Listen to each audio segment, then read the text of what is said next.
ఆత్మకూరు పట్టణంలోని చారిత్రాత్మక అలకనాథ స్వామి ఆలయంలో నూతన కళ్యాణ మండపం ప్రారంభోత్సవం అంగరంగ వైభవంగా జరిగింది. దేవాదాయ శాఖ నిధులు 80 కోట్ల లక్షలతో నిర్మించిన కళ్యాణ మండపాన్ని మంత్రి ఆనం రామనారాయణ రెడ్డి ప్రారంభించారు. ఈ సందర్భంగా మంత్రికి స్థానిక ప్రజాప్రతినిధులు, భక్తులు ఘన స్వాగతం పలికారు.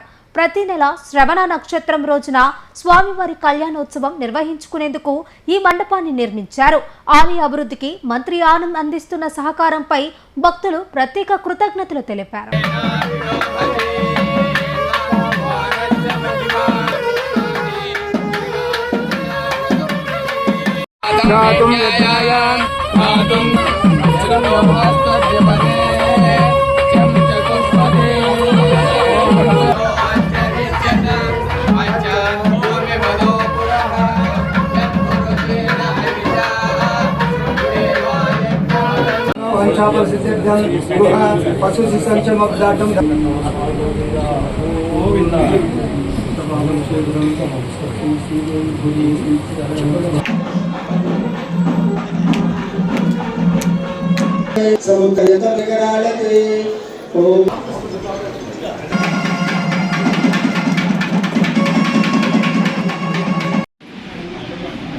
కారణం అవకాశాన్ని వీలైనంత మన నియోజకవర్గం, మన జిల్లా ఈ రెండింటిలో మనం కూడా అందరితో పోటీ పడాలి.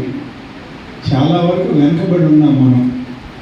మనం అందరం కలిసి మన ప్రాంతాన్ని అభివృద్ధి చేసుకునేది అనేటువంటిది ఒక ఆలోచన.